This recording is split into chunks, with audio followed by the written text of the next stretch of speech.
presenting the idea to the client, and at the end, presenting the final product to the client. So when you present the final product to the client, it has to be very, you're going to have teams that maybe are not so great.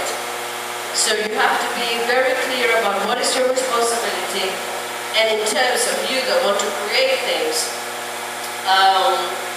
you have white chocolate, life easier, okay? So there is the creative strategy, yeah?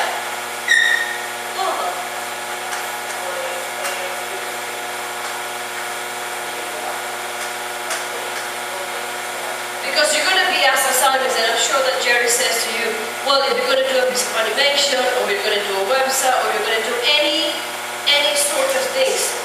For example, maybe in the future you're going to be doing applications for iPhones, or animations for mobile phones. You don't know, so I don't know very much about you, and unless you tell me, I don't know how to focus this class, yes? But I'll do my best in the silence. So, we have several steps on a creative strategy. The first thing that you need to be clear is, what am I doing this for? An objective, yeah?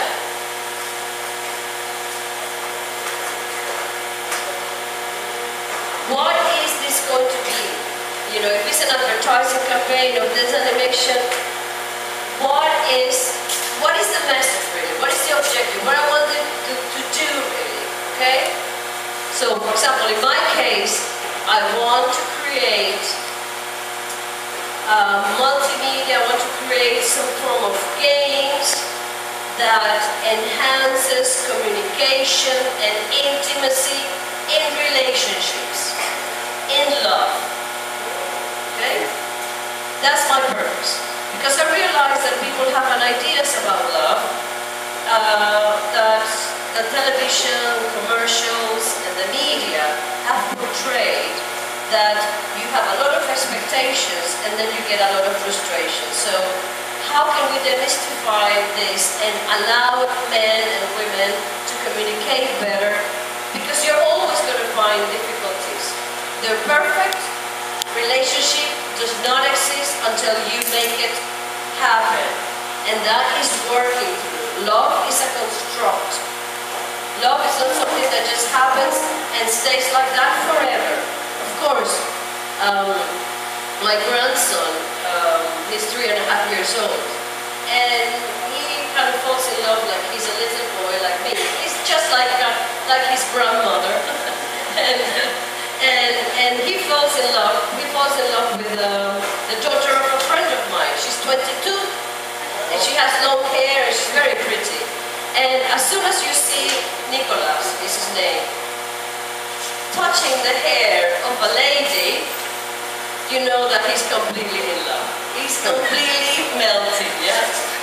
So when I saw him like that, and then I said, listen, we're going to be invited by my friend because there's a place, there's a club where there are horses, and he likes going on horses, so she's inviting us to go. And says, is Andrea going? You know, the daughter. And I said, I'm sure she'll come. Why? Because I am in love with her. And I go and I say, yeah, right, you know, tell me more about this. And that tell me more is a phrase that you can always ask, because sometimes you assume things from other people and you think that you understood. It's better to always say, tell me more, so you don't assume or try to read the other mind of the person, and that's where miscommunication happens.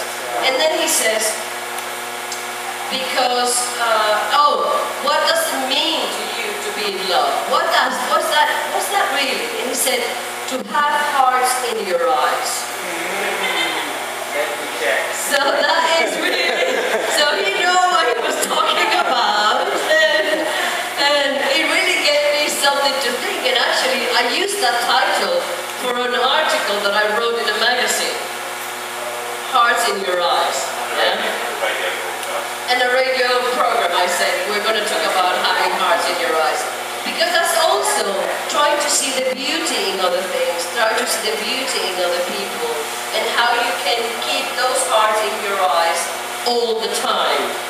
You can have arguments, you can have difficulties. I was trying to create some, because I have a surprise for you, but you have to come to the mall tomorrow because they're not ready yet. It's a sticker of lovers like us with New Media Diet 2011. Yes? So it's like a memory of this fantastic event that Dr. Joaquin, Jerry, and all the team here of Lourdes have made happen. And then I'm discussing because no, it's better 5 centimeters. No, it's this. So Jeff and I are kind of discussing, and then the owner or the boss there, he says, "Oh, but you are teaching about love, you know." And I said, "Listen, love is not pretending that it's not raining. Okay? Love is arguing maybe and agreeing and having differences and being able to talk them through.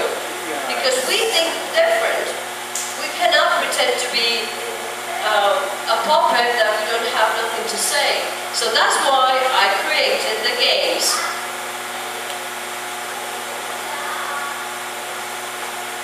Why games?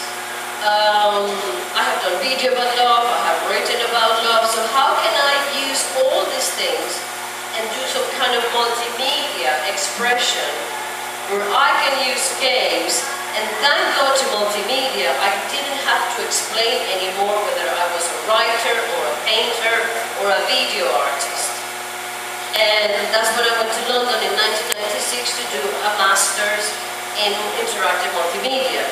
So games, I thought, well, it's a powerful tool to be able to allow people to engage with content, whether it's animation or sound or text. Come on in, please.